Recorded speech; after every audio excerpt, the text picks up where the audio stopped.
Oh, yeah, let's get this game started.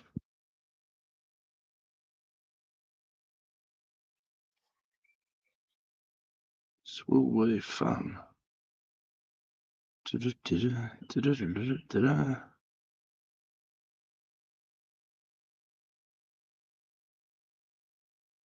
Oh, I'm looking forward to this. So we're live and direct, good counsellor. All right. Come and join the party. Let my tubby ass forward. All right, better get comfy.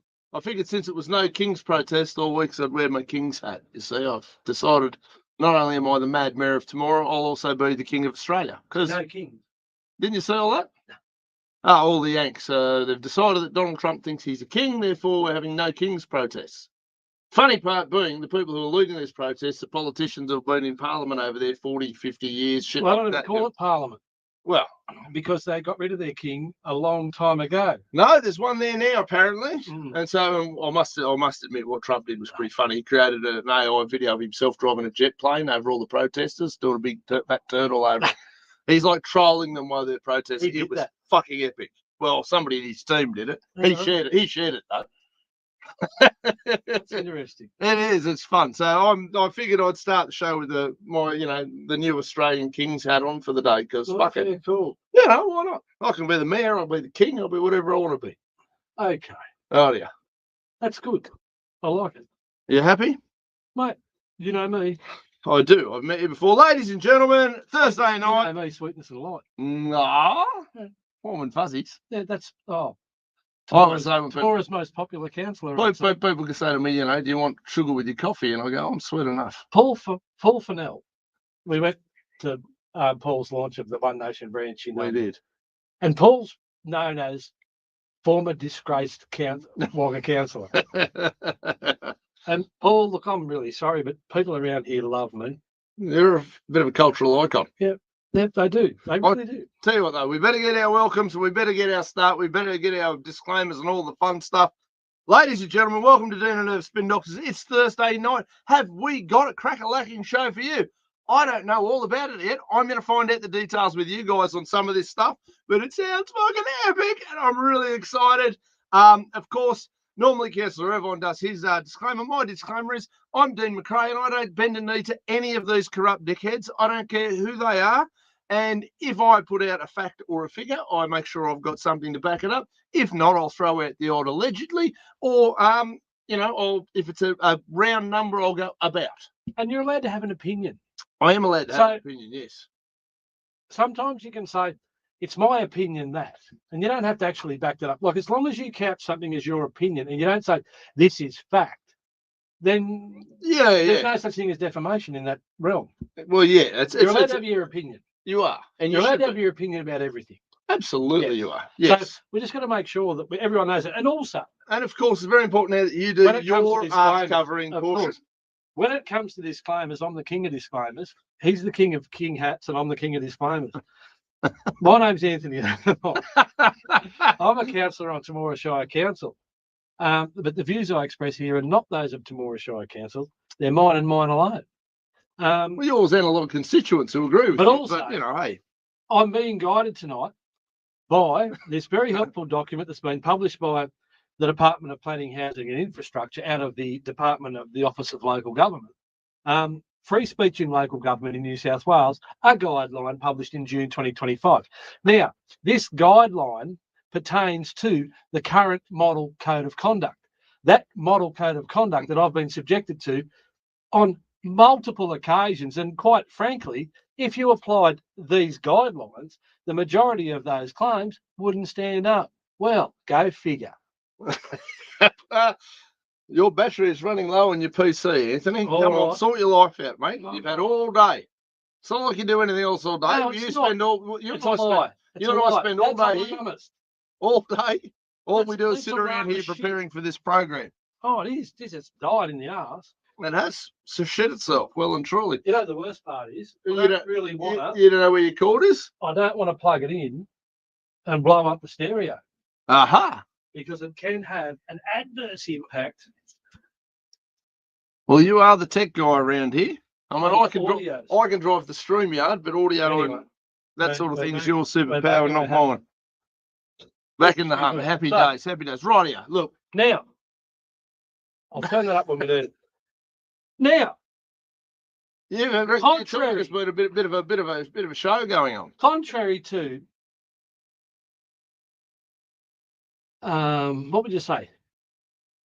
A narrative that's been pushed by a nasty, subversive minority in Temora. I've got good ideas, and I really have got the community at heart. Now, anyone who follows the shenanigans at Temora Shire Council might be aware that a grant's been awarded to come up with a master plan for Lake Centenary. And you'll remember that a while ago, I came up with a proposal You did, I recall. regarding Lake Centenary and the future of Lake Centenary and what we could do to enhance the lake, because the lake is a fantastic asset that really does improve the town. I think a statue of me right overlooking the lake with my king hat on. With budgie smugglers on shore, Wouldn't that be a go? Yeah, and some tropical fruits. we could do that. We could, Game on. Like, that would absolutely enhance tomorrow's. in the absence of that, though, Oh, right. Sorry. I think it'd be a good idea. Now, I do my homework, unlike some. Yes, you do. And is that a dig at me? Because I don't do a lot of homework when I walk in on the No, show. there's a lot of people in this world who don't do any homework. Naughty peoples. You knew that in 3rd grade. You got to do your homework. You can't get ahead in this world if you don't do your homework. Okay. Now, looking at Lake Centenary and looking at the landforms and looking at the way the whole stormwater moves through the whole network, there's this really genuine and easily executed addition to the current lake that could be achieved for very low cost with very high benefit. Now, that's what everybody wants in this world, isn't it? High benefit with low cost. I thought you meant an extension or a statue of me. It's not No. Lake Centenary. No, well, you could get extensions on it. Well, so I'm talking about tropical fruit. We could do things with the budgie smugglers and some tropical fruit. That'll We work. could enhance your reputation. It's all about that. We could enhance your We can do reputation. it. We go nuts. Why not? You can even do it with AI.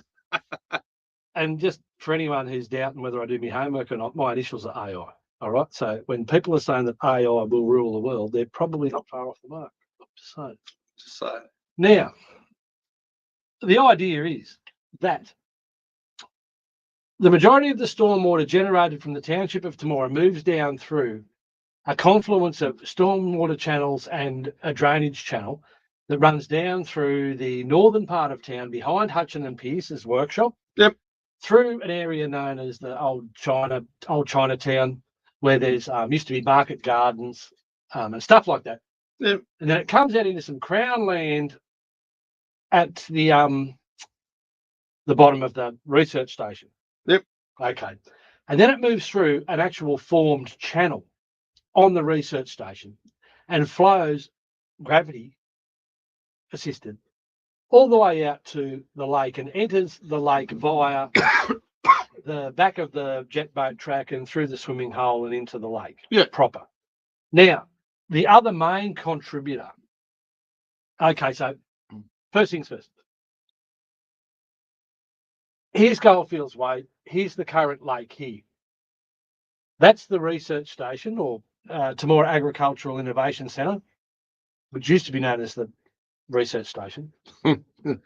And this is the complex here of what already exists as somewhat of a bit of a swampy wetland and the channel system that runs out to the lake. And that's an old creek bed there. Yep. Now, I'll show you that on another map. Let me find another map. And it's all here. We've got this stuff at our fingertips because we've got the production facilities. Would you believe? I listened to the minutes of to the audio recording. Not that you could call that. It was an audio disaster from Temora, from Coolaman Shire Council. Coolaman Shire Council. It was atrocious. Yeah, right. I can't believe that grown-ups could call that acceptable. And I can't believe that the people of Coolaman Shire accept those recordings because they are shithouse. Yeah, right. And I can't say I've ever gone to the trouble of listening to the. Oh no, they are rubbish. They are the worst. There's all these glitches and pops and gaps and breakdowns. The whole thing's. That's usually the part where they're hiding the corrupt stuff. Well, isn't there it? could be. During those glitches. It's. Yes. Would you believe these are the current landforms that exist in this location? That's the scrub at the bottom of the drainage system. Yep. That's a big low-lying area that gets saturated. Yep. This is the formed channel, and that's the old creek bed that goes into So the lake. effectively, it's naturally already there. It's already done. there. Nature's telling us that we need to make this better. The water goes there, the land falls in the right direction, and half of the earthworks at least are already done. Yeah, right, yeah. Winning peoples. We're winning. Yes. Now I'm saying this because Temora Shire Council have got a grant to do a Lake Centenary Precinct master plan, which will commence in March. So put your thinking caps on and come up with some good ideas. I think. Like statues. How much money they got to spend? No. On the master plan. Yeah. Off the top of my head, 20 grand.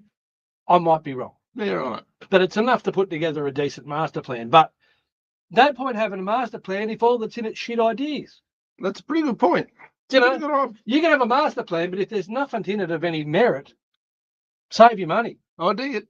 I can But dig this it. is a good idea because it's utilising landforms that are already there. And I'll tell you the benefits. These are the benefits. Now, first things first, we'll zoom back out. The other source of water for the lake is the Triggerlong Creek complex, which runs to the west of Temora. Yep. And it originates down in the area around the Coolaman turnoff somewhere. Yeah. That's kind of the headwaters of it, which is in this area here. And you can see all this channel system here. See, Triggerlong Creek.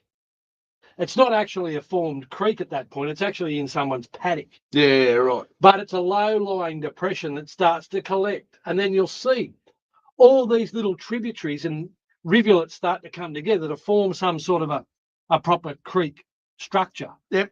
You can see here, here's back by Mossa Road and all these little channels starting to come together. And here's the Triggerlong Creek, but they'll all converge further closer to Temora.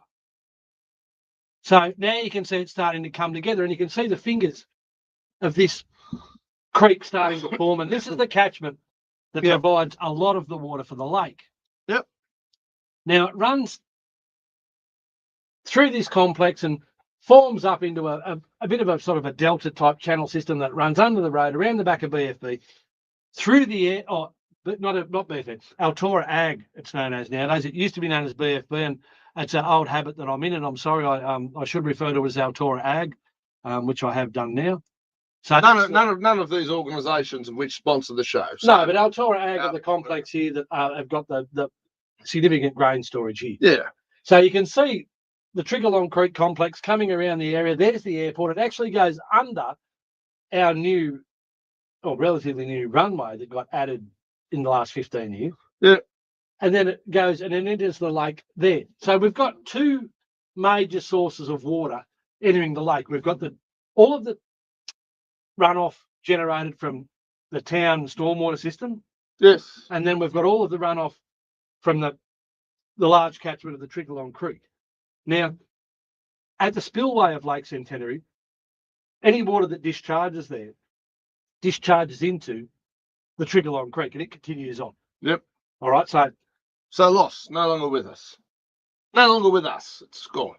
Well, it's the Triggerlong Creek. It goes off and it joins into the Bland Creek and ends up in Lake Cowell. Yeah. That's where it's ends up. Yep. So, no. What are the benefits? Well, currently, think about this, kids.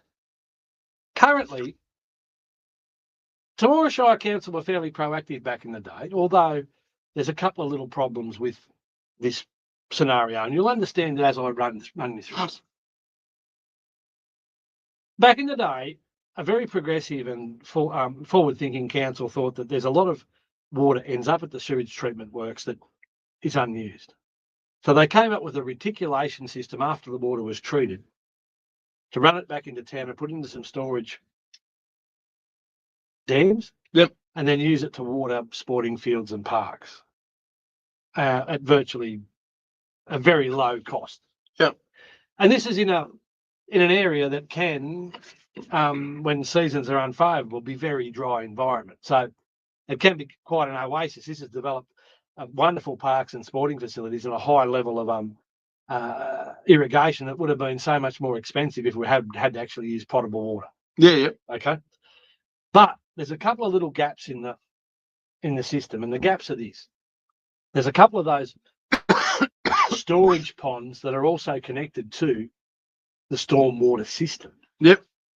So we've got a bit of a loop that we really shouldn't have, Right. to my mind. And the loop is this. We've got water coming from the sewage treatment works being reticulated back into town and stored for use on irrigation for sporting fields and parks. Mm. But also, a couple of those storages also form part of the stormwater network. So if we have significant rains, then that stored effluent, treated effluent, then flows through that complex and comes down through the system and ends up back in the lake. Yep.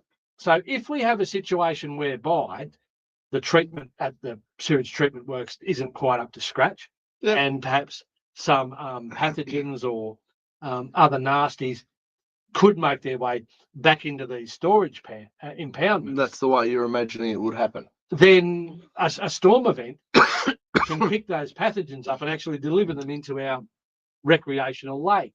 Yeah. That's not ideal. No, I wouldn't think so. Swimming in your own poo has never been recommended for good health. I don't know so many people that recommend that. No. I know a few people who tend to swim around in their own poo, proverbially, but that's you're not going to get. It's not like the old Sydney ocean outfalls where they used to just pump raw sewage straight into the ocean. If you got a bad wind and a bad tide, you would get the Bondi cigars, and they were Cubans, with corn and carrots and everything. Full flavour. Yes, they had the lot. That's lovely. They were. Lovely. We won't get that, but what we will get is this liquid, purified liquid waste. But how pure it is, anyway. Long story short, so first phase, disconnect the treated effluent system from the stormwater system. Yeah. Second phase, develop a wetland to take out any solids, anything to pre-clean the water. Yep. Yeah. And you can do it with reed beds, and you can do it with all these other sorts of natural processes. You slow the water down, you drop the heavy sediments out of it, you run it through a reed bed, it comes out the other side notably cleaner. Yep. So automatically all you've done is you've scrubbed the town's runoff. Yep. So there's going to be dog shit, there's going to be phosphates from people's fertilising their lawns, there's going to be residual detergents from people washing their cars. There'll be oils and brake dust. Yeah. All these other things off the road network that end up in the stormwater system, that end up in the lake. Yep. So what I propose would be a wetland to actually do some scrubbing, and it also provide, believe it or not, an environment for birds and reptiles and all these other things that need a home. Yes. So it's not a bad thing. Now, once we've got the wetland in place, and the intermediate link is this channel system out to the canal that runs out to the lake. Now, I propose to form that up, make it a little bit deeper, make it a little bit wider, not significantly. Yeah. And actually put a weir at the end. Right, yeah. And have a water ski channel dedicated for water skiing. Yep. Now, it could also be dedicated for canoeing. It could also be dedicated for paddleboarding, fishing, whatever. But it would be tailor-made for water skiing, where you could actually have it. You could plant some trees. You could protect it from the wind. You're not going to get any wash. It would be primo, absolutely primo water skiing condition. Yeah, okay. I don't do water skiing, so I don't know. it would look. Currently at the lake, if you've got a boat going across that side of the lake and the boat going across this side of the lake, they'll send wash that way and they'll send wash that way. And it ends up, when you've got a few boats there, that actually ends up a bit like a washing machine. Yeah. And then to ski on, yeah, it's very, and even if you're the only person out there skiing on your own, you'll still end up crossing your own wash and you make your own waves. Yeah. This system, it goes out, and if you get the batters right, the waves actually dissipate. And you could go up one on beautiful flat glassy water, spin around and come back on flat glassy water. Yeah, okay, yeah, right. You know what I mean? Like, it's pretty neat. Yeah, cool. So that's the proposal. So from Mr. Negative, Mr. Arsehole, Mr. Public Enemy number 1, 2 through to about 15, there's a positive idea that ain't going to cost the earth. Have you had any feedback on said idea from people who use the lake? Have you floated the idea to anybody that's involved in that sort of caper? I put this idea forward 3 or 4 years ago, and Temora Shire Council to this day. No, I'm talking about sensible people. No, have not picked up this concept. Yeah, I'm talking. But I'll have the opportunity in March to put it forward. But I'm planting the seed today, and I want to make sure people know. Now, I've had a meeting with Lake Centenary, a representative of Lake Centenary Management Committee. He took the proposal to the committee, and at that point in time, I had a verbal undertaking that the Lake Centenary Management Committee endorse it. So they are the people who run the lake. It's a great idea, and they're obviously pretty invested in the whole show out there. Yes. So they thought it was a great idea. I was in a meeting with Steph Cook a couple of years ago, and I mentioned it, and Steph thought it was a good idea. Yep. You know, so it's hard to argue. Who's going to say it's a shit idea? Like, seriously. Well, very few.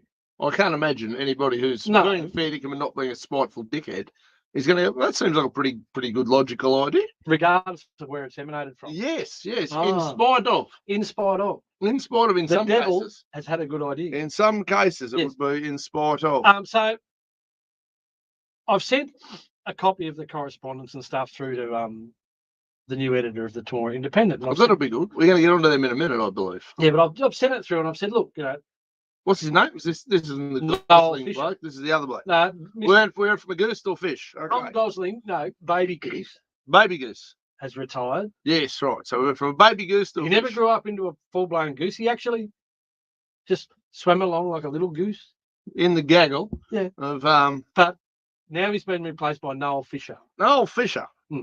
Right. That's so Noel. So we have like fucking propaganda, Pete. The most pathetic pissant excuse of an editor that I've seen in my lifetime. He was a disgrace, an absolute disgrace. What do you mean was a disgrace? He is a disgrace. Well, he's still a disgrace. He is absolutely a disgrace. Two-bit.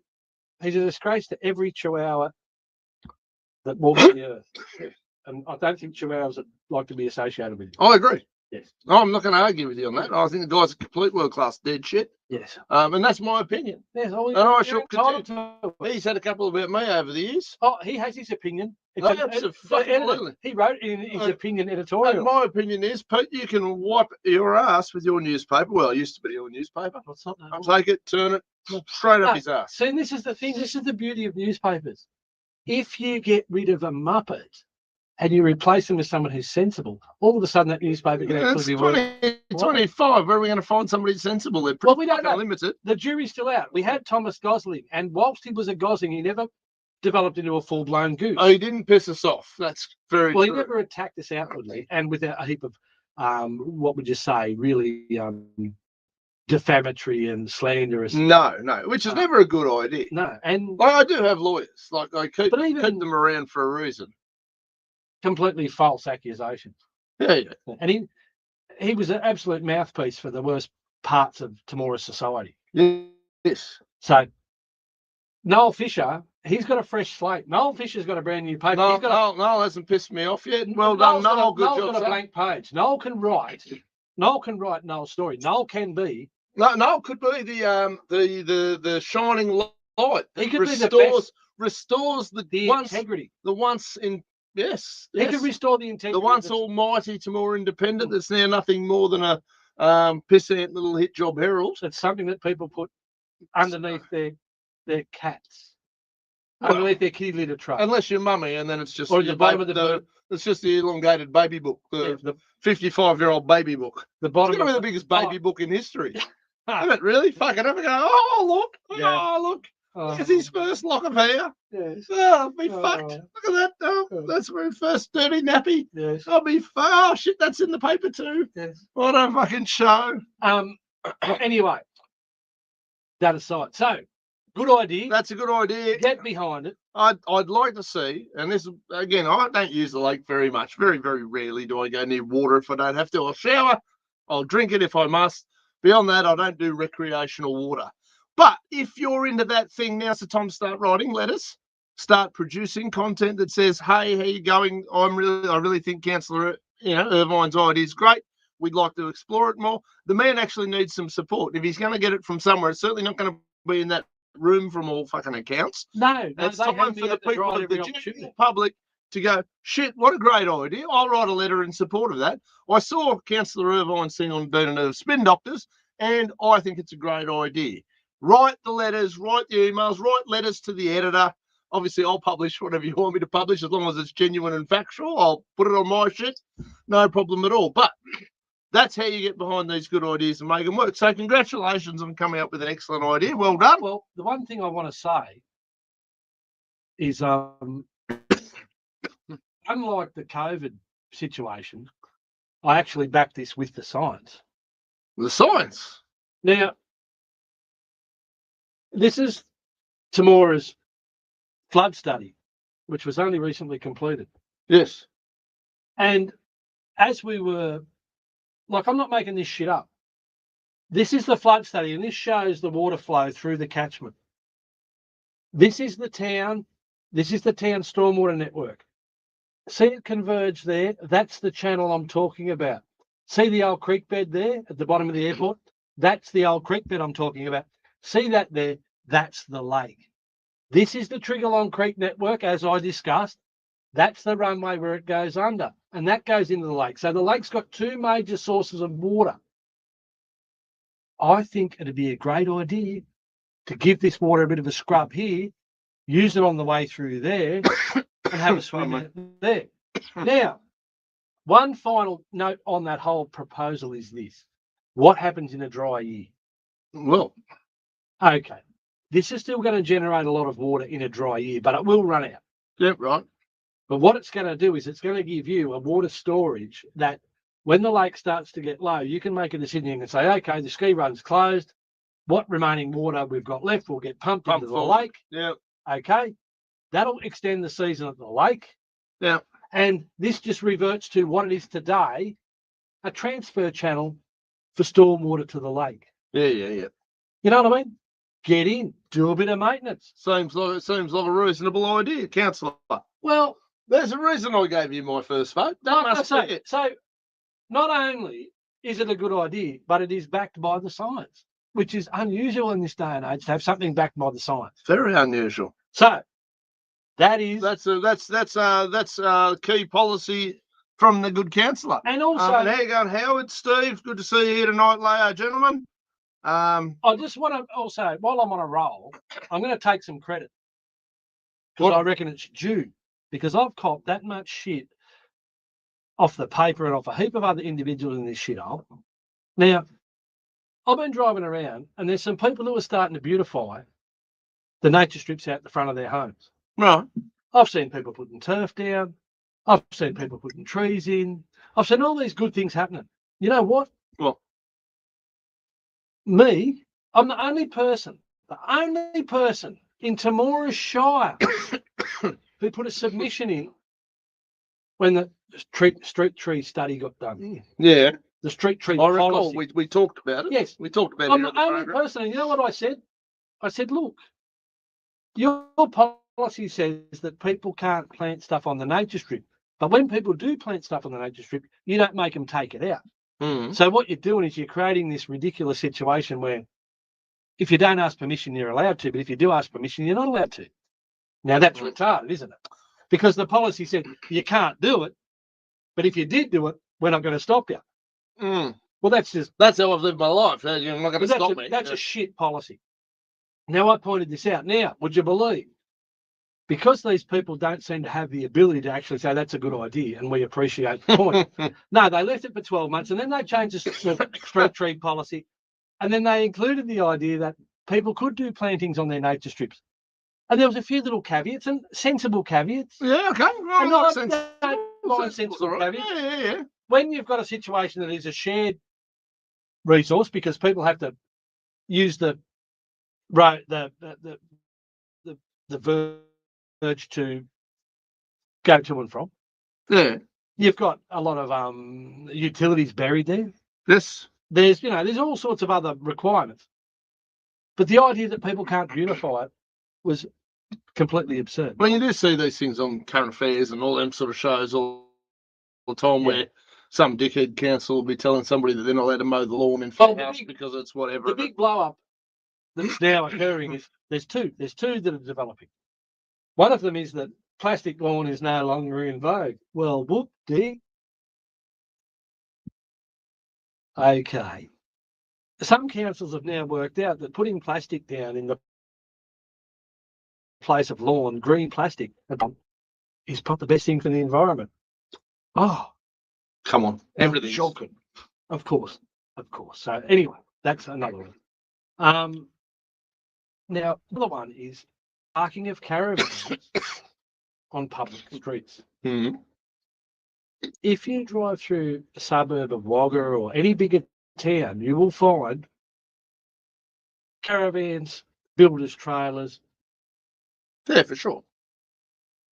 All over these suburbs. Yeah. Councils are starting to crack down on it. People aren't allowed to have a caravan there. So you can't live on your 250-metre block that's built edge to edge with no green space and no room and actually have a caravan parking on the street that you've paid tax for and you pay rates for and it's out the front of your house. You're not going to be allowed to park your caravan there. They're going to force you into some situation where you have to go and either get rid of your caravan or rent a space or from council rent a shed like that. Rent a shed to put your caravan. Yeah. So, Big Brother. I'm not a fan of Big Brother. You know what Big Brother can do? Yeah. Yeah, I'm not having it. Brothers. Not having it. Sometimes you get along with your brothers. Sometimes your brothers can be pricks. I've heard that. Well, mine's usually pretty good. We get along pretty well. Yeah, well, like I say, I wouldn't get along with this brother. Yeah, no. This brother's a bully. My brother wouldn't be that fucking stupid, I can't imagine. So I can imagine there's a lot of people starting to get real pissed off about that one. Good. Good, because what we need, and this is the conclusion I've come to, and it's obviously I've been doing quite a few of these little videos, and somebody called them Dean's rants, probably, whatever you want to call it. If people don't start getting pissed off enough to take action, this is going to get worse really fucking quickly. Now, a lot of people used to call it a conspiracy theory. It was the United Nations Agenda 21. And there's a United Nations Agenda 30. People, that's a conspiracy. And I go, it's on their fucking website.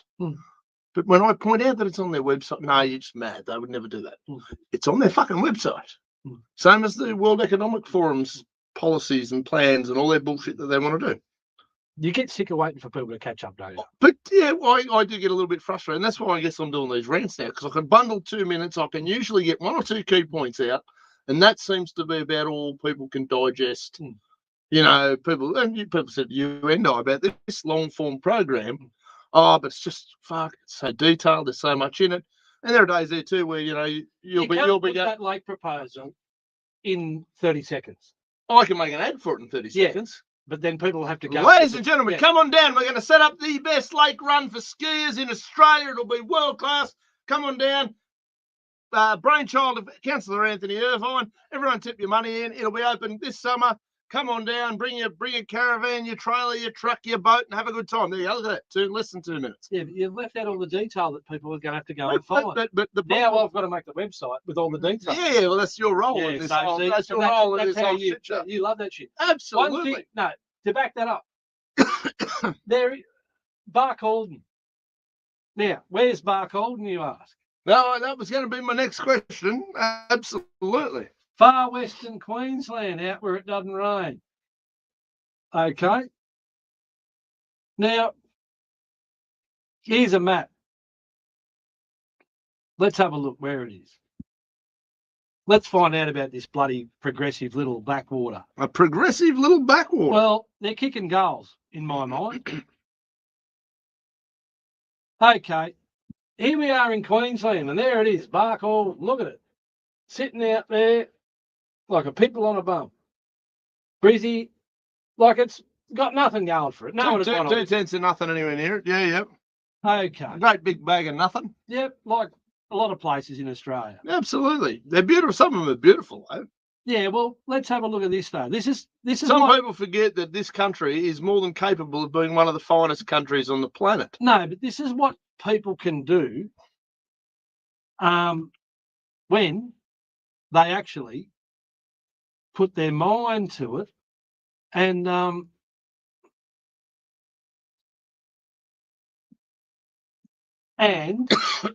pardon me. Yes. Now, where's this rec reserve? Okay, where were we?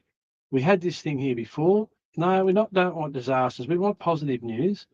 Yeah, no negative news here today. It's all positive, I reckon. What am I doing here? 2,683 residents. Right, that's what I wanted. That. Okay. Now, little Bar Colden, right? Look at their bill. This flashes a wrap with a gold tooth, isn't it? Mate, I'm telling you, this thing is shit hot. Now, there's their little video. So anyone who's interested, look up Barcalden Recreational Park.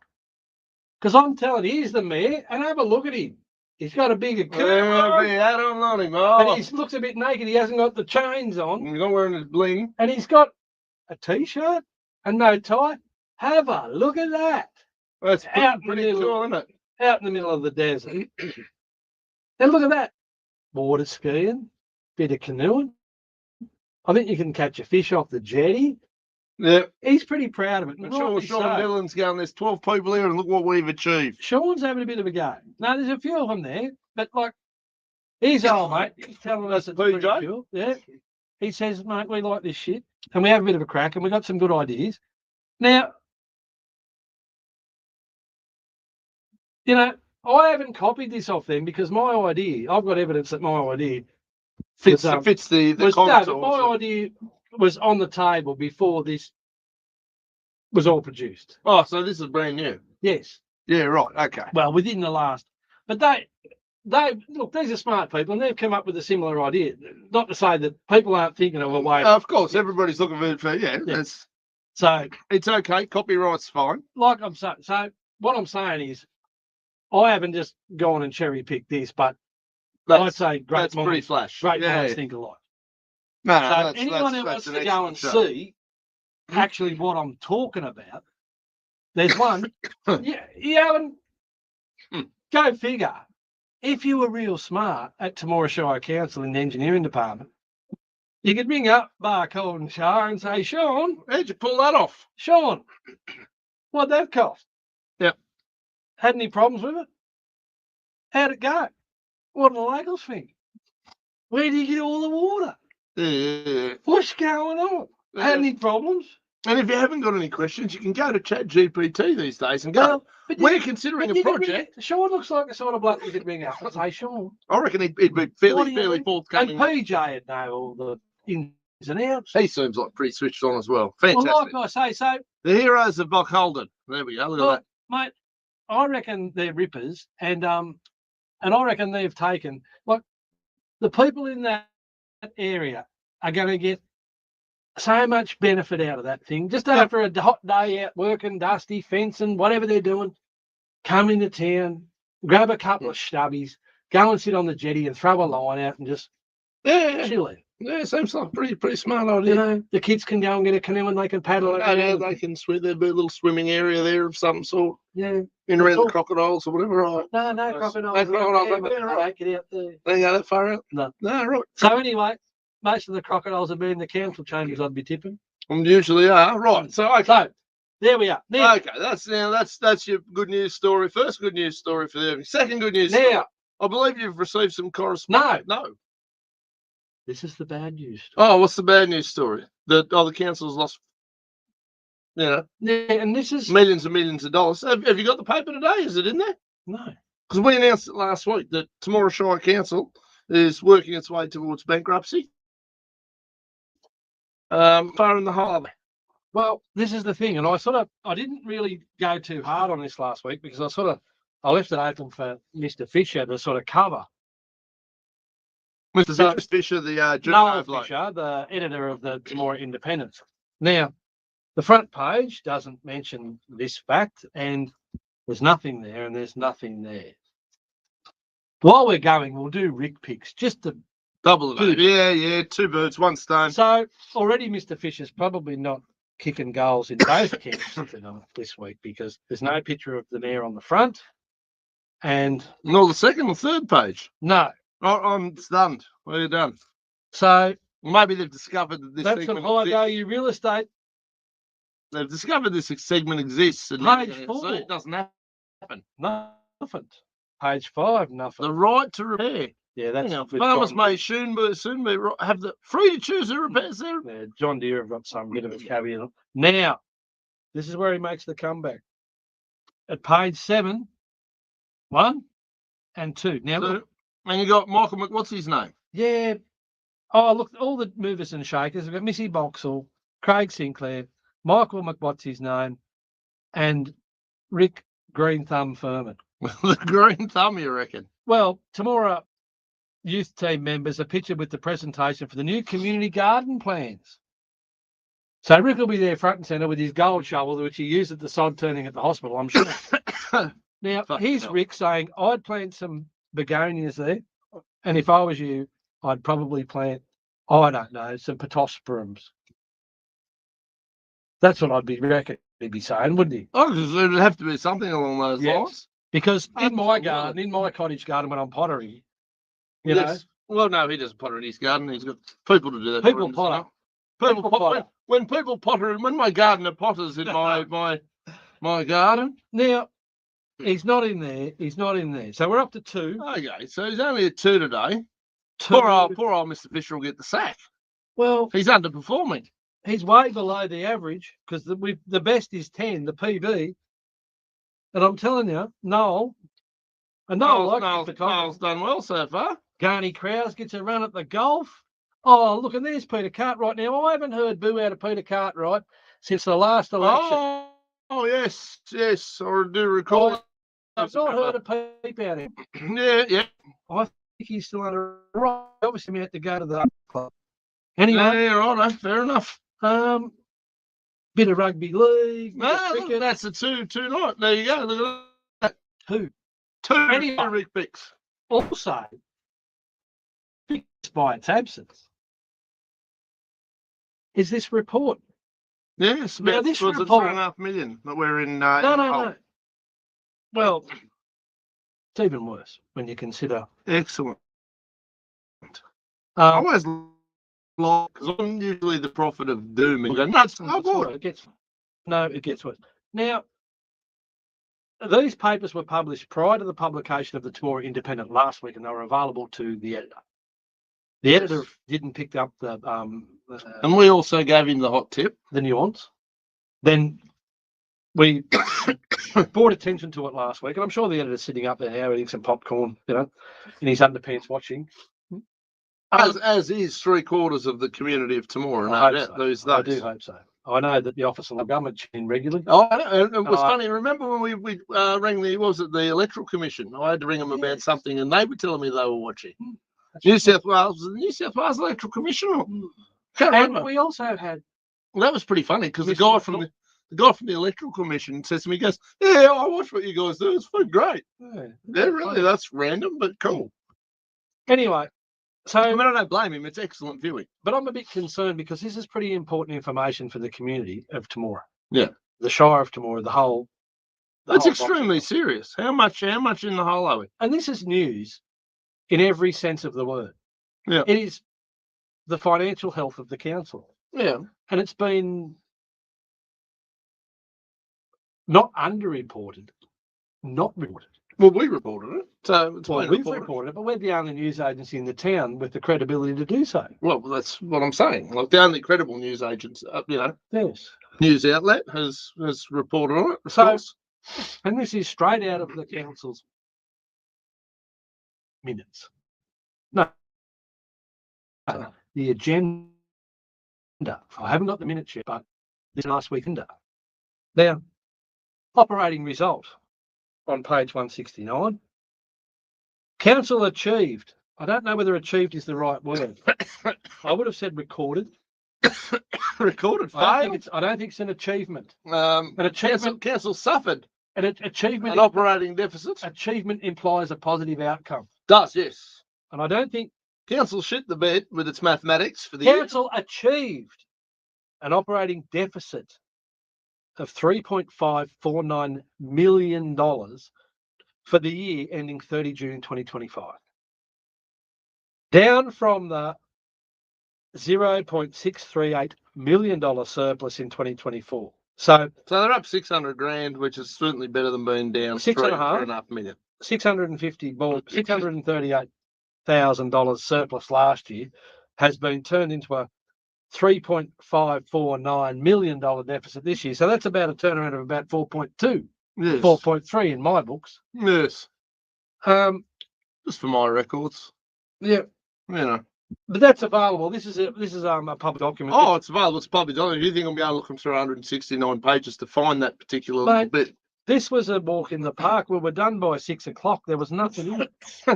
I imagine there's absolutely 2/10 of bugger all in They that. brushed most of over the this time. and did not want to talk about much about it. And the one bit in there that needs to be talked about is this. And employee costs have declined. So they're not even paying more people. They haven't even created jobs. Is that correct? Employee cost. Look, the main reason for the deficit is that the fact that the government never gave them as much money as they gave them last year. You can't run off fucking hoping that you're going to get a handout. Well, that's what they do. Oh, I know that's what they do. That's how government works. If we It's trickled down economics, yeah. But if we as citizens turn around our lives and our businesses like we all be broke. Yo in a pickle. big time, isn't it? That's economics 101 for local government. If you don't trickle, yo in a pickle. Yeah. Now, this is a pickle. We this haven't is a got our pickle. So tomorrow Shire Council didn't get its fucking dole check this year. No. So we're out on our arse. We're in trouble.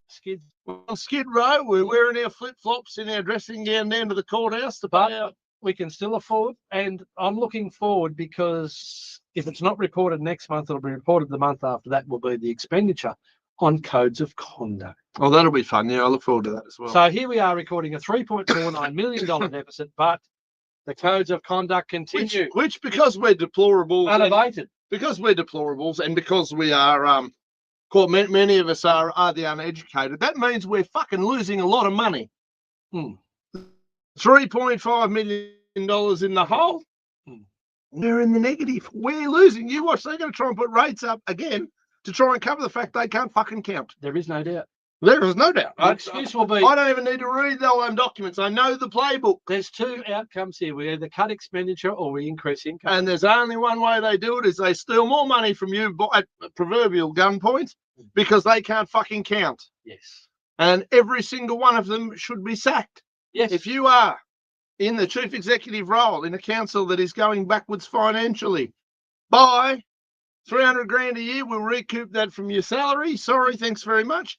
And every councillor should be going, we're not receiving any money from I put the that rate forward last time we took and if we're not in surplus, we do not take our money. And the top echelon, the top brass, all of them take a pay cut until you're back in fucking surplus. If council had backed my proposal, we'd only have a deficit of 3.39 million. No, seriously. Yeah. Because I said, there's 9 councillors who cop 12 grand a year. Yeah. There's 108, plus the mayor gets another 19 on top. So there's... Well, he's got 58 fucking committees to chair, and there's a closed shop. There'd be 150 maybe. There could it could approach a couple of $100 grand in costs that they could recoup there.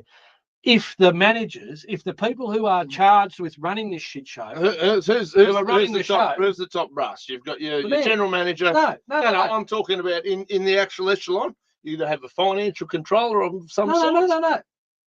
No. the buck stops with the councillors. Sure, I'd be saying they don't get paid, and I'd be saying everybody in that top echelon of council employees. $3.49 million deficit. Who's to blame? The councillors. Because we are the ones that sit there and we rubber stamp the shit. Yeah, fair enough. It's councillors. Yeah. There's 9 of them. I'm one of them. It's my fault. If your company goes broke, it's on you. It's not on. Yeah, it's my fault. You know, you So I sat there and said, let's not take a pay rise. Let's not take any pay. I said that. I said, if we're not going to show a profit, we shouldn't take any pay. Correct. Guess what? They all voted. Take the pay. Take the pay. Get the head in the trough. Get on the gravy train. Business as usual. Free up money, the money front. for jam. Yeah. We're driving it into the ground. Right. We're crashing it into the wall, but we're going to get paid doing it. Fuck, right here. Okay. Now seriously, the Minister for Local Government says that councillors are like the board of directors. That's exactly If you've right. got a company that goes broke, who do you blame? You don't blame the chief financial officer. You don't blame anyone. You blame the board because they haven't had their eye on the fucking ball. But you've also, you go, I'd be going through going, the board's failed. The chief financial officer should be raising red flags everywhere going, yeah, we can't afford this. Yes. You see the manager going, oh, fuck, okay, the financial officers, we can't do this. We need to cut costs real fucking quick. We need to stop doing codes of conduct. Yes. Well, I'd say that tomorrow. Stop doing codes of conduct. Stop wasting money. Yes. Stop wasting people's time. Stop wasting everyone's time and stop the farce that is the code of conduct process. The Minister for Local Government has come out and said the process is broken and it's being weaponised. And it's also very expensive. And you've got no money. Anyway. Now, speaking of the Minister for Local Government, I believe there's been some correspondence. Well, would you told me about it. I haven't had a chance to look at it, and we're going to do it. I'm going to get to see this with the people. The people. Would you believe?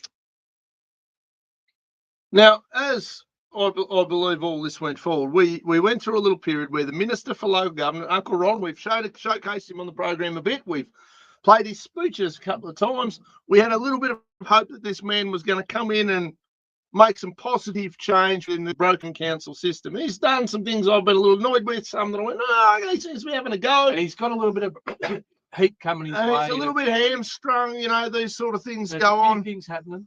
These sort of things go on. This is just life and how the world works. But he made a visit to the now stronghold of the Labor Party called Tora. As our mayor is obviously a card-carrying member of the Labor Party. I've never seen so many red-coloured ministers come to Temora in my lifetime. Certainly not. One point they were shunned. It was a no-go. You would never have even thought of it. But so on Tuesday, July 1, he came to Temora. Yes. He had meetings with the councillors. He had meetings with other people. He actually sat down for a bit of a conversation, it appears, with our good friend from the Temora Independent, Mr. Sean Cunningham. Who's no longer there. No, he is still there. Oh, is he there? Yeah, he doesn't take the top job. He sits down the bottom and does his shit. Throws his rocks and then abdicates. Yeah, but he's got his name on this. Yeah, okay. Yeah, I can see his name on this article. Yeah. Now, it's a very interesting article because I remember looking at it. The following Thursday, on the 3rd of July, Mr. Cunningham penned this absolute gem of Hit Job Herald. It's probably some of the best. It's right up there. Yeah, it'd be top 5 at least. Have to be. Top 5. Top 3, yeah, fucking pretty close. And they found a photo. Now, if any of you guys that have ever been involved in any sort of photo shoot, be it your wedding photos, your birthday photos, you could be, whatever, it doesn't matter what it is. At some point when a camera's going off at you 100 mile an hour and you're 15, 20 minutes into having your photo taken, you'll be going, well, and absolutely okay. It said, Local Government Minister Ron Honig Centre with members of the Temora Shire Council and an unhappy-looking councillor Irvine far right on Tuesday. So I would imagine. Now, let's put that up there. Now, let's do a little comparison. Now, I'm the bloke in the orange shirt, okay?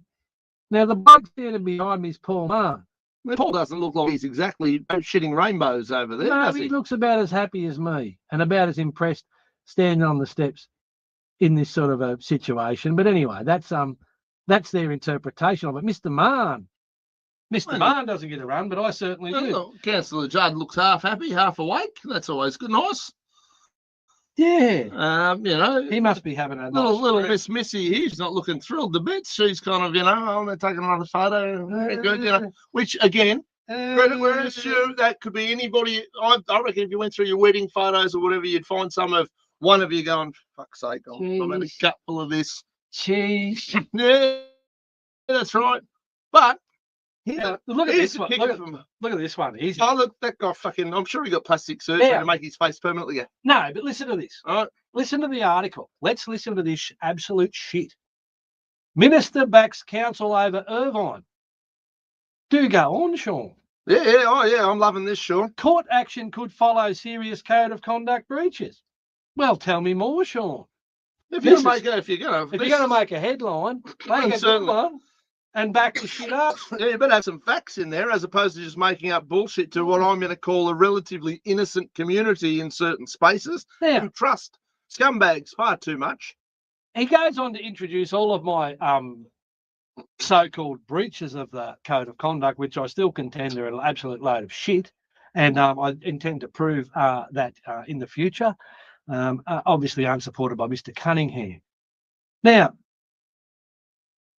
Councillor Irvine's breaches, which include repeated misuse of social media. Oh, well, this is social media, isn't it, Dean? Are we misusing it tonight? Probably not. I don't think so. From publicly commenting on confidential code of conduct matters to making disparaging statements about his fellow councillors and council staff. If the shoe fits, motherfucker. Well, how do you make a statement about someone who's telling a few fibs and not have it be also called? I don't know. Correct. If you're telling bullshit and you get called a liar for telling bullshit, that's not talking out of school. That's just stating the facts. Now, if you want to be called a liar, Mr. Cunningham goes on to make this statement. During his visit to Temora on Tuesday, Minister Honig said he would be taking action to strengthen the code of conduct policy given the high cost and emotional stress caused on many occasions during breaches of the policy. Although not mentioning Anthony Irvine by name, there was little doubt. Sure. The minister was referring to the recalcitrant Temora councillor. Well, that's a big word for you, Sean, because clearly you're a bit tarded, in my opinion. Now, Mayor Rick Furman said council takes its code of conduct very seriously, expect each council to uphold standards of behaviour the community deserves. Yes, we will lie, rob, steal and manipulate and bully as much as possible. He said the council had followed due process in the matters regarding Councillor Irvine and acted on independent advice to ensure transparency and accountability. Now, talk about a fucking bullshit fest. Well, Mr. Cunningham has said Minister backs council over Irvine. He's also said that although not mentioning Anthony Irvine by name, there was little doubt the minister into the recalcitrant Temora councillor when he was talking about the broken code of conduct system. Now, I do recall at the time, I know I posted something on there. I did tag Mr. Ricky, and I did tag Ron Honig. Now, you can't tag Ricky. Ricky's got it covered, so you're not allowed to tag him unless he likes you. But I tag him anyway, because I've got this little rule that if I'm going to call you by name, I'm going to make sure you know I'm calling you by name, because I'm certainly not afraid to call anybody out. But I tagged them at the time saying, Minister, is this an accurate article? Is this true, Minister? Obviously, he didn't fucking respond, but I made sure I tagged him at the time going, well, is this your position or is this newspaper fucking lying? Well, I tagged him as a councillor on Temora Shire Council who'd just been absolutely poleaxed, shit hit job in the paper that was full of bullshit, it appears. I said on the 3rd of the 7th at 8:34 a.m, so the paper was hot off the presses. Yes. Dear Minister Honig, please see attached an article published in the Temora Independent today. The Independent claims comments you made regarding the code of conduct system were directed at myself. I prefer to think your comments were broad and not in direct reference to any matters concerning myself. Please provide comment to confirm the sentiment put forward by the Independent or clarify this misunderstanding. Regards. Now, That's a very measured. You're far more measured than what I am, because the people go lie about me. I mean, I copped when they that's come at quite me polite. when they came at me in the paper with facts. Well, I copped that fairly sweet. But if but you're we going to don't make up lies and but we bullshit, don't know who the villain go is yet. gunning and running. At this point in time, when that article came out, Mr. Cunningham is adamant Oh, that the minister has said this. absolutely. And there was no doubt. Yes, There was no doubt. there's little doubt. Little doubt. Sorry. Little doubt. Little doubt. Little doubt. Although not mentioning Anthony Irvine by name, there was little doubt. The minister was referring to the recalcitrant. Now, it's Sean's opinion that I'm recalcitrant. Yeah, Sean What can evidence have fuck you got, off. Sean? Now, I'm recalcitrant. Fuck off, Sean. I got a letter today. Oh, that's nice. We got mail. It came from the Department of Planning, Housing and Infrastructure, Office of Local Government. And it was signed by Brad Wade, Director of Investigations and Interventions, Office of Local Government. Interventions. He'd be a busy boy, I'd reckon. There's a fair bit of waffle because they have to pad this stuff out and they have to hide. They have to hide the important statements. Am I right upending this to post said thing so that people can read it in entirety? Absolutely, I'll give it to you. Yeah, we'll just put it up there. Now, if anybody wants to read the entire thing in its entirety, obviously we don't want to be here till midnight reading it, but I'll make it available. I will give you the key takeaways. Dear Councillor Irvine, this is from Mr. Brad Wade. Thank you for your correspondence to the Minister for Local Government, the Honourable Ron Honig MP, regarding your concerns in relation to the Temora Independent newspaper article published on 3rd of July 2025. The Minister has asked the Office of Local Government to respond on his behalf. Well, that's nice. Respond away. Thanks. Fill your boots, son. Basically, there's a bit of waffle, but the key takeaway is the Minister's reforms and reported comments are not aimed at any one individual. But that rabbit packet stack it. Sean, fuck off. Bye. Sean,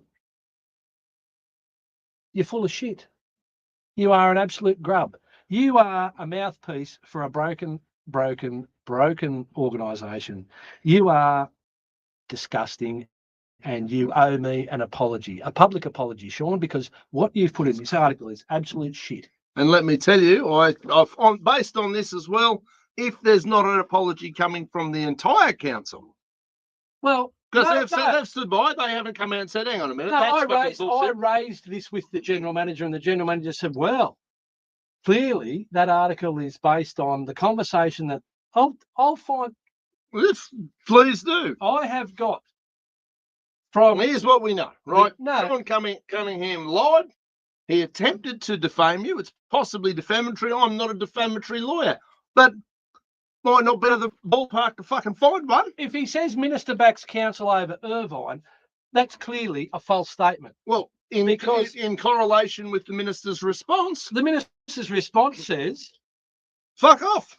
The response says he's a little more eloquent, but I've given up being eloquent with those people. The reported comments are not aimed at any one individual. Well, clearly, if Mr. Cunningham wants to say Minister backs over Irvine, I would say that is a fucking bald-faced lie. That is a disgusting low lie. It's a smear, and it's designed to use that platform to discredit you and to undermine you and any public support you may have. But this affects me as a businessman. In my role as a councillor. It's damaging to me in my role as a councillor. It's damaging to me within the community because it paints a negative picture of me, which isn't true. It's been made up by Mr. Cunningham, as evidenced here. Yeah, there's no evidence that was supported by any particular councillors, I believe. But Mr. Furman certainly, in his statement in there, didn't come in and go, hang on a minute, mate, that seems a bit fucking heavy-handed. No. Well, that seems like it might not be accurate, did he? No. And we know that the only person allowed to speak on behalf of council is apparently Officer Ricky.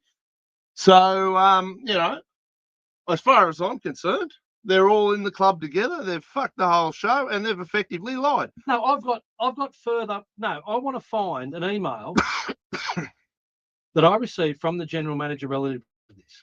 Yep. And it's not because I basically raised that. Well, feel free to send that on as well. I'll post that as well. That might be tomorrow's rant, ladies and gentlemen. 2 minutes of terror. Well, maybe I'm going to have to come up with a name for it. No, I'll change my name, mate. I'll change it all the time. Too fluid. I'm going to just change this because I really don't want. Yeah, your other. Perhaps. Well, that's fair enough. People to see anything that they probably may not be opposed to. Yep. But I'm going to find an email here.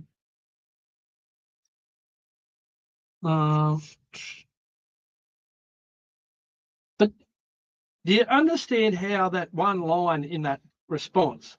It just answers the question. It just makes that entire article complete and utter fucking bullshit. Yes.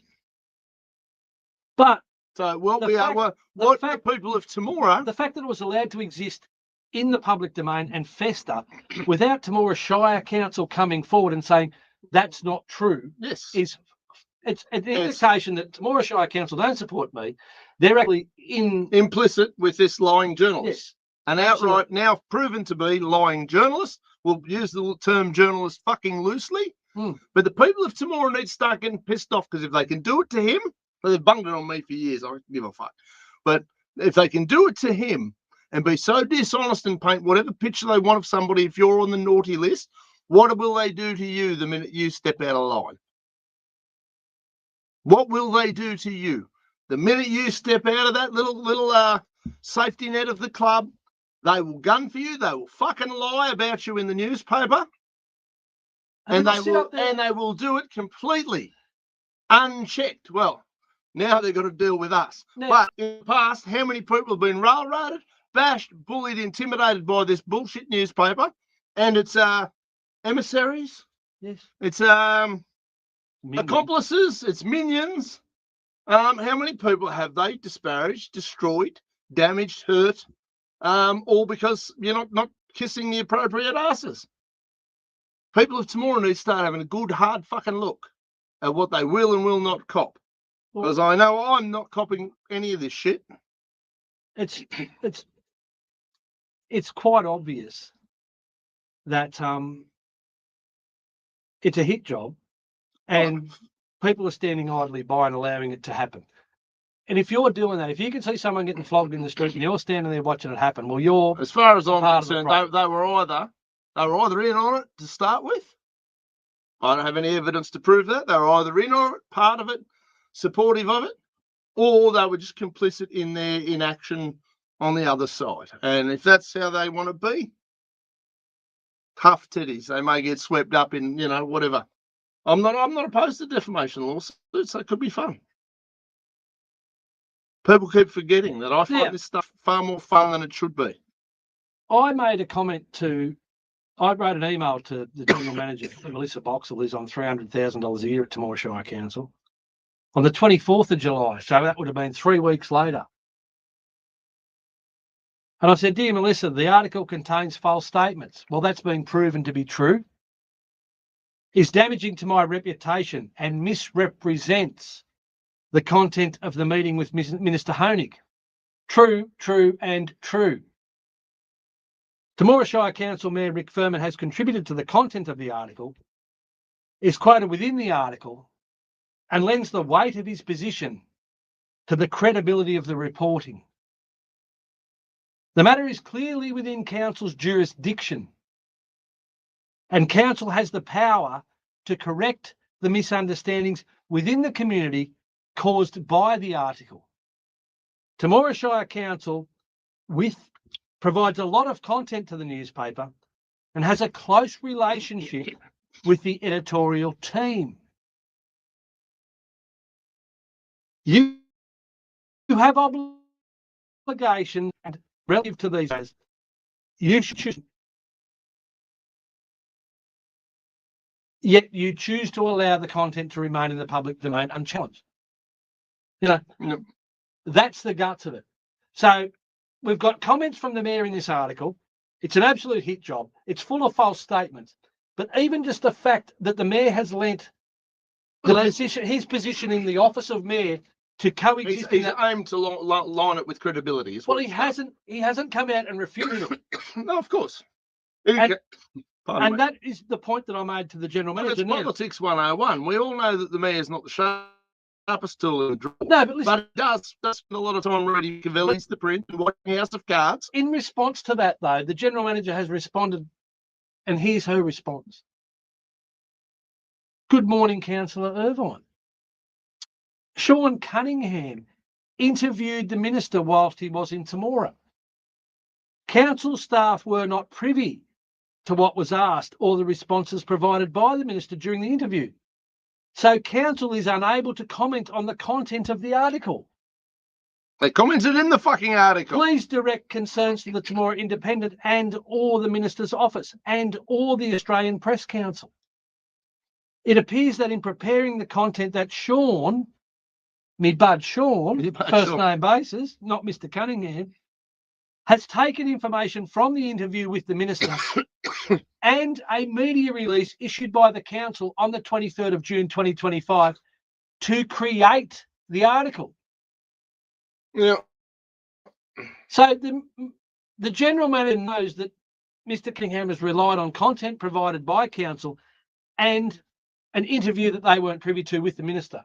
Now, the statements in that article are now proven to be completely false.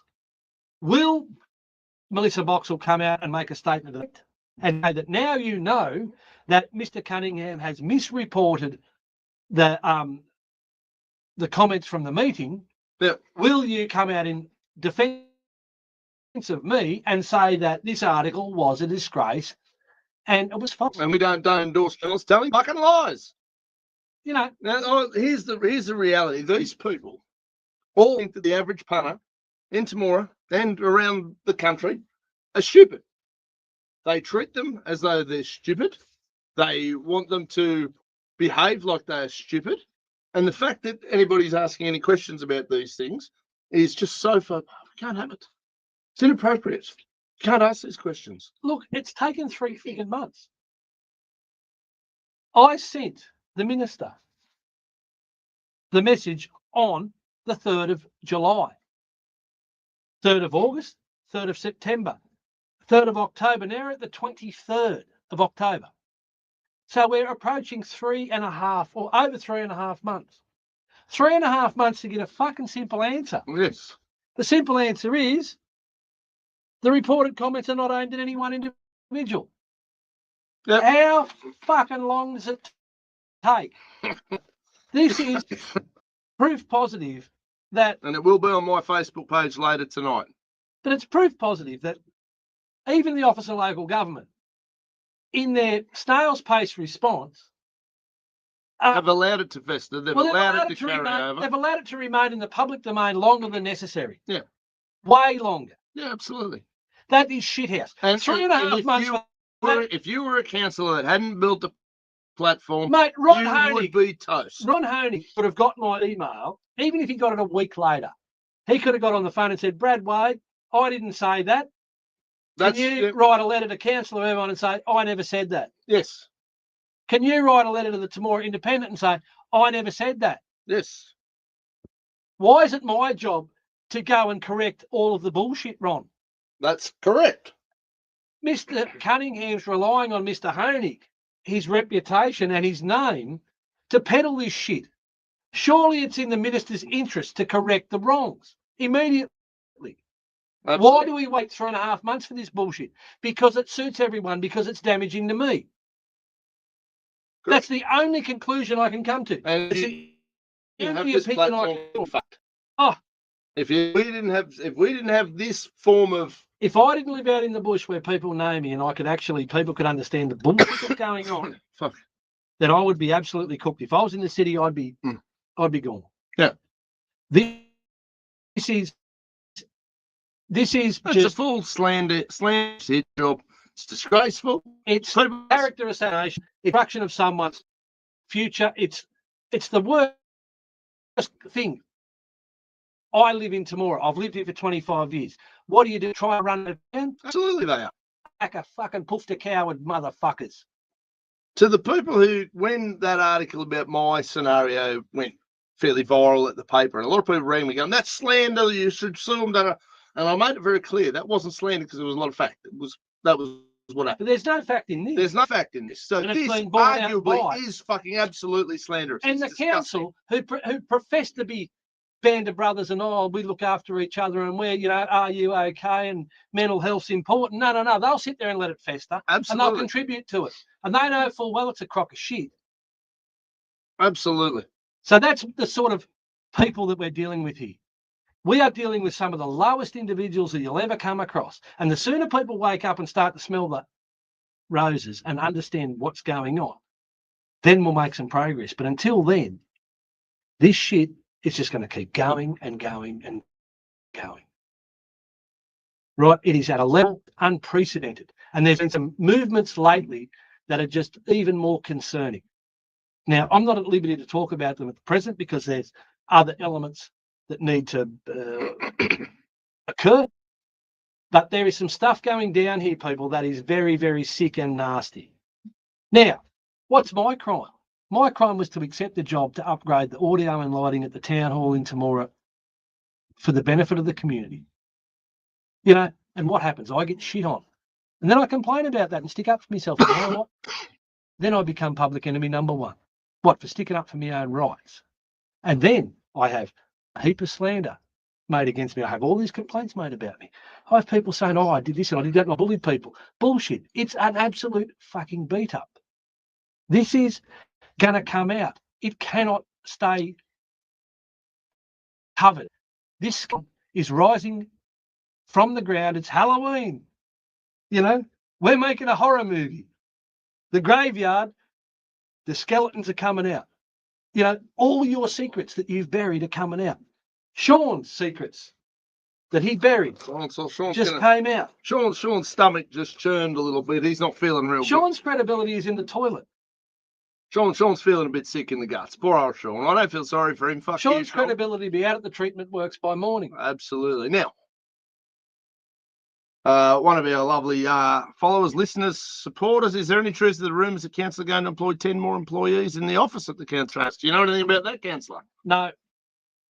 No, they're not. No, you don't know anything about it. I don't know anything about it. I don't know anything about it. I'd hate to see 10 more employees put on in a council that's just lost $3.5 million of ratepayers' money. No, there has been some discussions around the shape of the organisation going forward. My understanding is that that's not a correct assumption. There is some restructuring. There will be.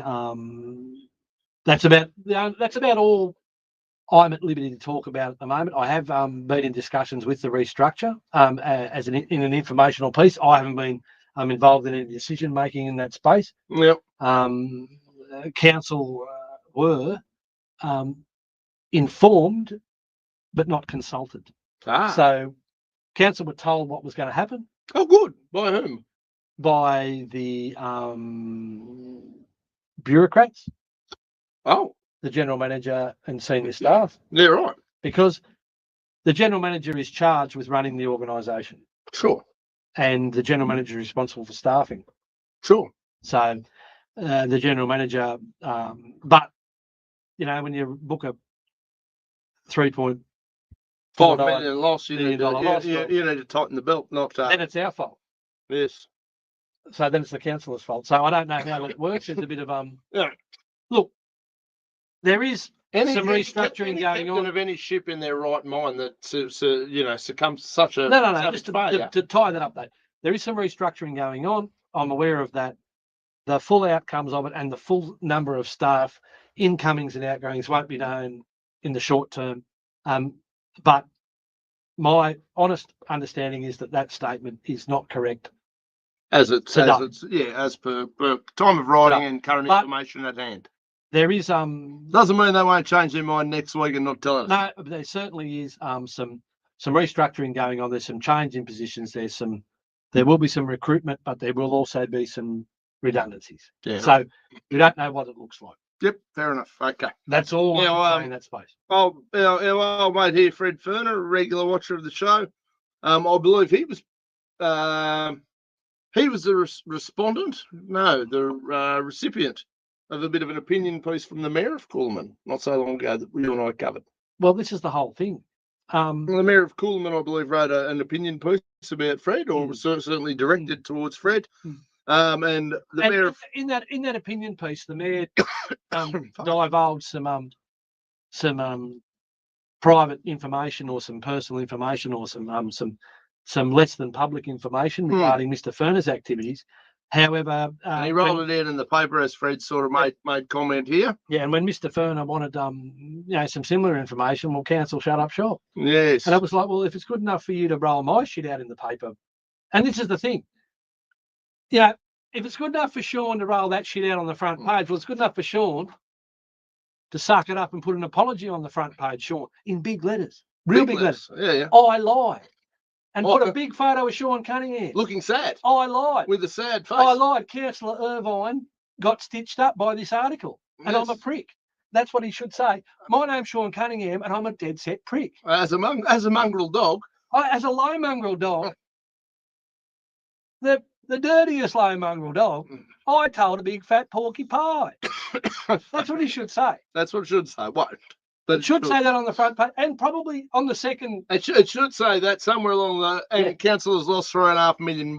Yeah, well, that'd help. One or two of those articles you could make it. You could make it a full page spread. They're all. But no, yes, Fred, you're 100% right. These people play by their rules.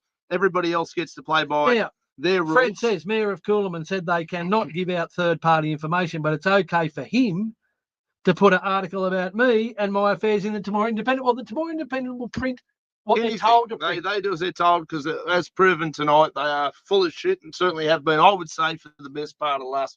How long was well, Mr. Cunningham? How long was Propaganda Pete there? But the general manager has borne out that opinion because the general manager said that Mr. Cunningham based his article on a press release from council. And guess who? Oh, the best part is, guess who wrote that press release? Who? The Mayor. No, he wouldn't have. He can't write. He did. Did he have a full box of crayons? Yeah, he did. A full box? Yep. Were they in pretty colours? Yeah, so the Mayor wrote the press release. That's lovely. Yeah, what a shock. Colour me shocked. Now, I'm going to check that. I'm going to make sure that the general manager didn't write the press release and it was checked by the Mayor. I think it was the other way around.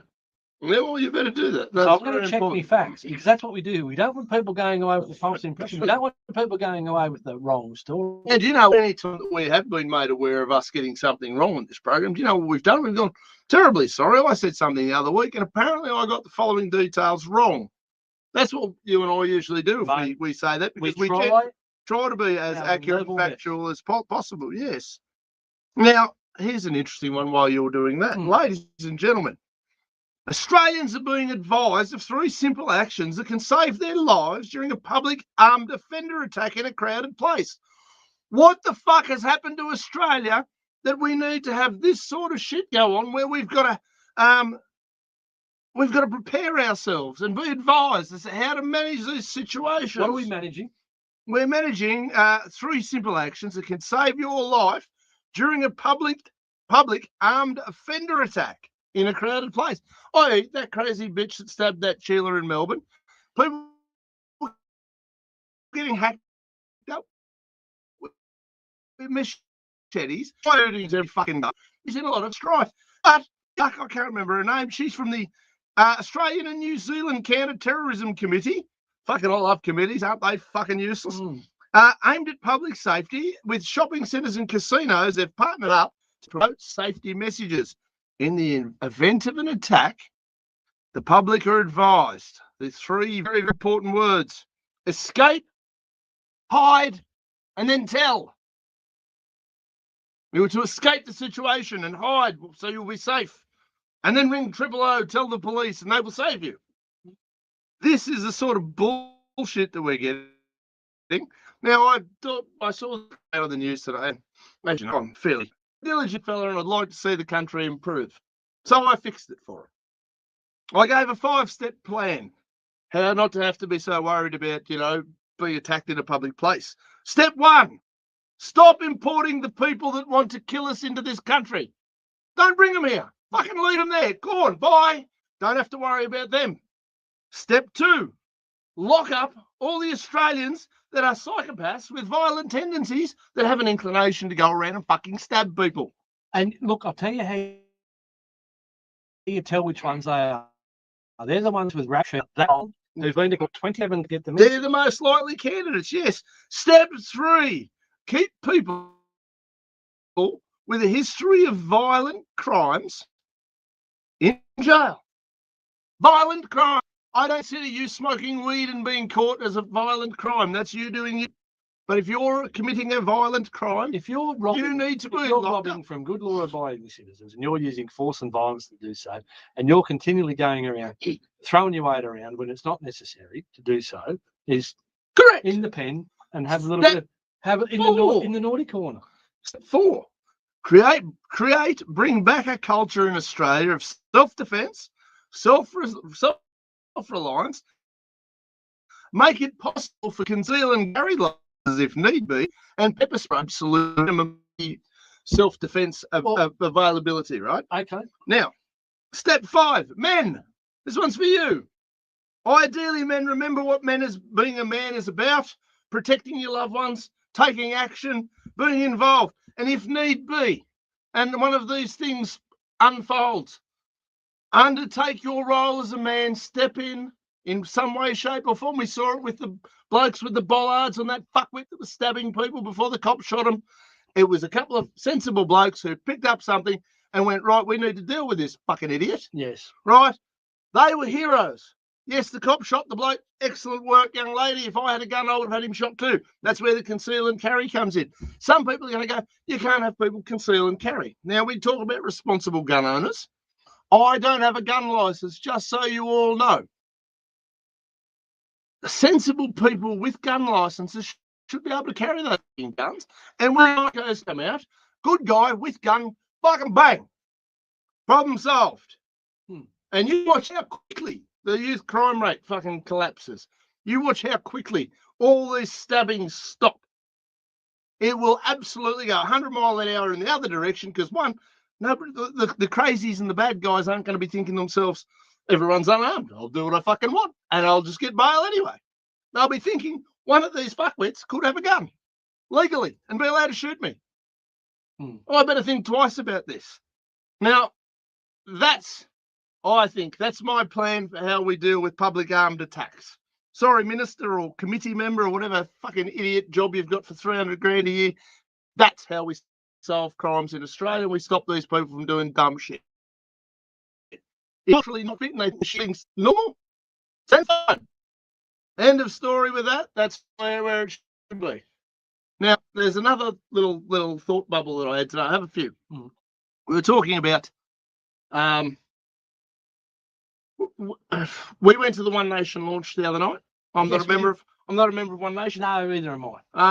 I like some of their stuff. The one thing that draws me to One Nation is just purely the fact that they don't live their lives guided by polls. They actually sit there and think of what they actually feel, and their principles. They stand by their principles and they roll forward. And that's the most positive thing I can say. The other positive thing I'll say about One Nation is this: like it or not, Pauline Hanson and Malcolm Roberts, people like that, ask questions that a lot of Australians won't ask. If they're not questions asked, sometimes those questions might get cringe questions because there's a large number of Australians with those questions asked. Yep. They want to hear the answers. Absolutely. Now, I compare the role of One Nation somewhat to my role at council. When you consider that One Nation currently hold, in the opinion polls, they're about 12%. Yep. In the opinion polls, that roughly equates 12%. Roughly equates to about 1/9. Yeah. Of the vote. Well, I'm one of 9 councillors on Temora Shire Council. Now, 8 of those councillors don't want me in the room. The senior management don't want me in the room. But I ask the questions that need to be asked. Yes. You know what I mean? And that's the win. Pardon me. Every time Malcolm Roberts walks into the Senate, he wins. Yes. And they cringe and they go, fuck. And Australia wins because they know they're not going to get a free run with their bullshit. Yep. And it's the same. I mentioned it in my rant this morning for John Ruddock in the Yep. New South Wales Parliament. Love John to bits. Yep. He did something silly. I wouldn't have walked marched on with the Palestinians over fucking Harbour, Well, that's his choice. Yeah, He's absolutely. a libertarian. Absolutely. I disagreed with it and fuck whatever. David Limbricks, that's your Mark Latham, who gets in there and stirs them up and asks questions, fairly unadulterated, in an unadulterated manner, unwashed, like we the people. But I left there the other night. I feel like a lot of people ask me what I think, blah, blah, blah, blah, blah. I thought about a lot of current problems in society and how escalated they are. We've got an entire generation of young people in this country. I've got to start accepting the fact that I'm old now, right? Yeah. And I remember being in primary school where they crapped on about the ozone layer. Great big hole in the ozone layer and you're all going to die. That was when they were rolling it out. I remember there was a show called Beyond 2000 when we were kids. Yeah. And we used to watch it, and it effectively told us all that we were going to die if we didn't fix the ozone layer because humans were destroying the planet and we're horrible people and blah, blah, blah, blah, blah. Most of us kind of, fuck, whatever. The generations coming up behind us, so I'm 44, have been told from the time they could talk and comprehend the world was going to end and it's their fault. And it's our fault. People are destroying the planet. You, us. We shouldn't be having children because if you have children, they're going to die in 5 years' time when the ice caps melt. And so there's this element Malcolm touched on that. There's an absolute, what would you say? He did touch on it. There's an environment of fear. So, and you can understand why someone who's a young person would have.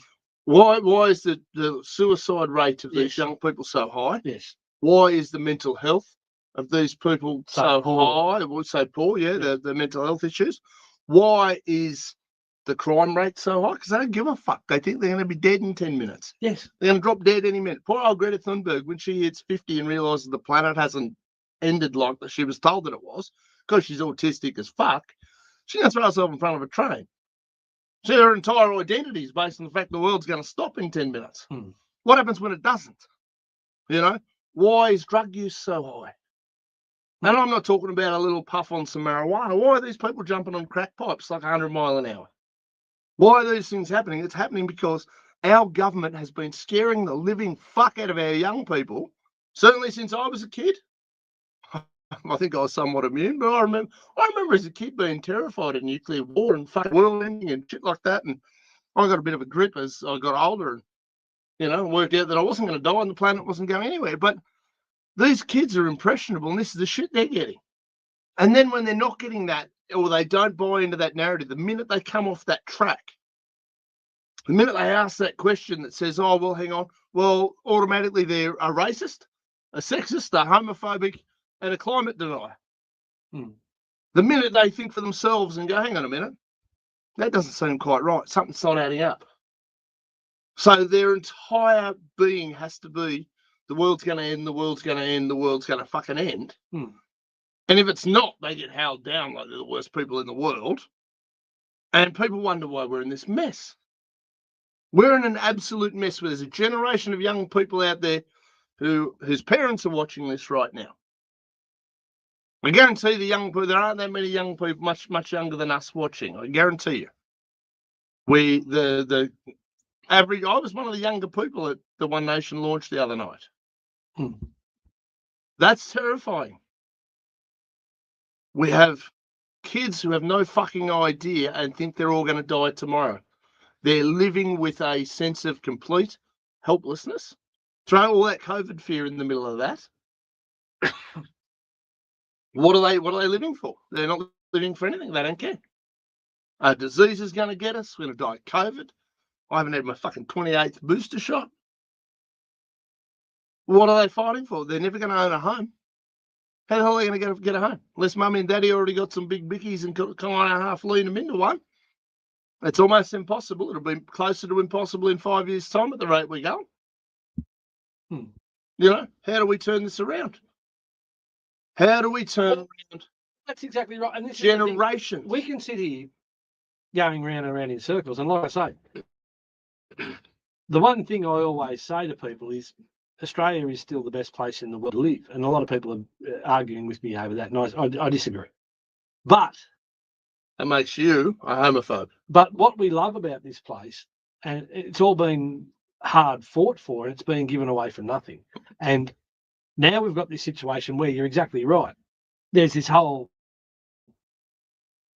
culture of fear, which has been cultivated over a long period of time.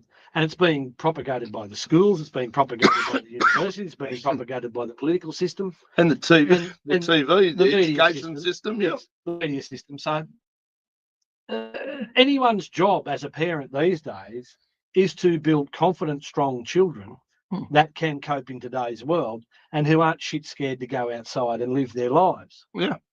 You know, that's the biggest job. Now, as we all know, I've just had a baby. Well, I didn't have a baby. I mean, I lost 2025, but you know, I played my part. I did the important job. She's laid there. I mean, that's according to you. No, mate, you're going to get in trouble for that. I got the photo. She was just lying there. They handed me the baby. I had to do all the work. I had to cut the thing and clean up the mess. Unbelievable. Yeah. I'm joking, of course. Just a bit. Yeah. I would never joke. I have a sense of humour. But I'm trying to gear up all my stuff. I don't want to go back to work if she doesn't have to. I want her staying there raising this child and the other kids that are involved. I'm happy to work my absolute guts out. My plan is to set it up. I don't. The thing is, and it's always been the imputation or the denigration of the role of someone who wants to stay home and actually provide. It's frowned upon. The household. I'm just a mum. It's the most fucking important job there is. If you get it right, and a financial planner and a planner and a cleaner and a taxi service and a counsellor and an educator and a carer and a physician and on and on it goes. The world wants you people to have your kids and then at 6 months old pass them on to a childcare centre. But based on covered evidence of hiring far too many kitty fiddlers for my liking. Well, but even if they're not, basically they go into a system where they aren't supported as much as a mum can support them. No, of course not. They're not understood. Well, they become little robots. Yeah. Terrified little robots. And then they go on to kinder, and then the indoctrination is pretty well and truly on its way. Yeah. And any hope that parents, when you turn around when you're 15, you go, I don't know these kids. I've got nothing in common with them. Well, there's a reason, because you've spent no time with them and you haven't instilled any of your values and you haven't taught them any of the skills they need to cope. Well, and by the time these kids are in early primary school, they're learning. And again, some do-gooders their head's going to melt. They're learning the Aboriginal language, which in all honesty is if you want to make it an elective, fine. It's not a priority language. Chinese perhaps is a fucking good language to learn. Yeah, look, that's been jammed down their throats. They're learning rainbows and LBGT alphabet. There's a lot of stuff that kids there's stuff that has no business being anywhere near these kids. Yeah. No, but they can't fucking read a clock. Yes. Or count. Yes. Or do, basic English shit. Literacy and all the rest. But they can fucking tell you about the 48 letters of the LGBT alphabet people's fucking pronouns. Yes. We're in a lot of trouble, people. Just back to this, back to file. You found, last thread. Now, the media release that we're talking about was issued to the More Independent on the 23rd of June. Yeah. This is the one dealing with the censure that Mr. Cunningham's based his article on, and of course the interview with the minister, which the minister now has refuted, following approval by the mayor. Now, I haven't got information as to who prepared it, but it was approved by the mayor. Approved by, so signed off by, yes. So that's the last little thread in that. So back to where you were. Now,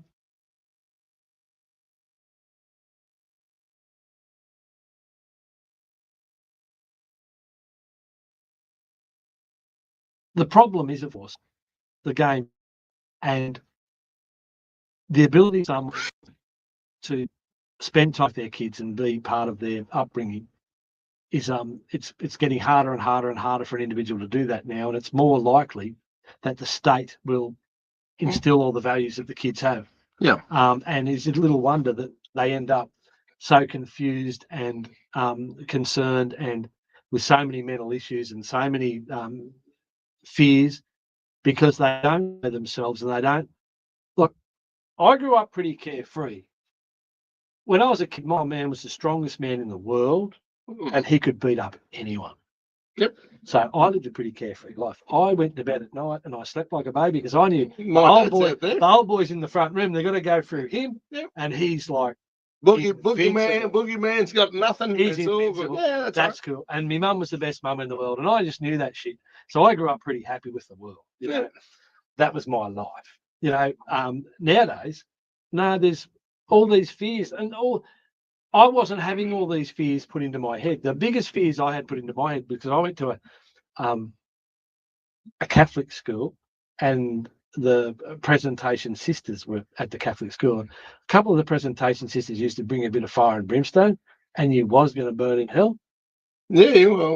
And that was scary as a concept. Well, I still don't have any proof that that doesn't happen. Well, that was scary as a concept. Yeah, sure. Yeah. When you're a little kid. That was probably about the scariest thing. Yeah. When I grew up, I realised that perhaps they're exaggerating it. Might not be that scary. Yeah. And might not be that likely. But that's only my personal view. Yes. There is a hell, but I think it exists here on Earth. In fact, no I think it's created by evil people. I do believe there is good and evil. I've seen that in that. Yeah. So that's, you know, that's that part of it. But I understand exactly where you're coming from. I think, you know, the hard part is I think everything's a battle of good versus evil. I think local government's a battle of good versus evil. I think state government and federal government, I think our whole day-to-day, you know, people have really got to focus on the majority of people are good people just going about their day-to-day. They're not out there ripping off. They're all just out there just trying to make it right. Yeah, pay their bills and do what they got to do. And the sooner we work that out and we stop listening to what the news and the media and everything else, and we get together with like-minded people and we form communities and we support each other, the better we're going to be. Yeah, no doubt. The best manifestation and the most obvious manifestation of the negativity and the evil that does exist in the world today can be just seen in the way that Temora Shire Council have brought the pain to me in an attempt. No, seriously. The article there proves it. That's just one small grain in the whole scheme of things. It is the biggest mistake I ever made was taking on a contract and actually working in that contract. Trying to do the right thing by it. Trying to do the right thing for the Shire, and then be shit on by a council that have got no morals, and then be treated like an absolute grub when I stood up for myself. And it hasn't stopped. It's gotten worse and they keep doubling down. But every time they do something corrupt and disgusting and filthy, it actually blows up. What they do to me reflects back on them 5 times worse. That's the, Pardon me. That's the thing that's starting to be well, that's starting to happen as more and more of this evidence rolls out, and Sean Cunningham's been exposed as a and so his credibility in the community. Temora Shire Council's now exposed instead. Well, absolutely, and they haven't assisted me, and they haven't actually stood up for me as one of theirs. Yep. No, they've hung me out to dry, and they've actually thought it was quite a good bit of sport to watch me get absolutely flogged publicly and have all of those lies in the public domain. I bet they don't feel the same way now that they're watching this tonight and thinking to themselves, I hope they feel a little bit reflective about it all and perhaps consider that they might have not managed that as well. I think it'd be very wise for them to be very reflective. I think it's, now thing. Yes. Oh, okay. Well, we as we're rolling into the final portions of the show, we better make me laugh. I didn't pick it up last week because we were busy. Well, it's a fucking busy time. But if you want to see something hilarious, St. Anne's garden viewings on this weekend. Yeah.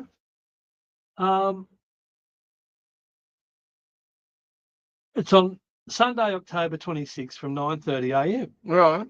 Now, would you believe that the garden of our illustrious man, let's get in the Guernsey, Rick Furman, OAM, and the rest of the alphabet of various orders, his garden is open. The cottage garden that he potters in. We may find the big balls. Well, the missing balls. Did we find them? One of the big inputs for garden that is blood bodies buried. Will there be skeletons? I'd imagine there's skeletons in the closet. It's and a few other Halloween. things in the closet, but It's Halloween.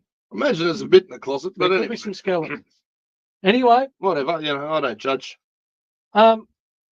let's have a little preview of what people can expect if they partake of the mayor's hospitality.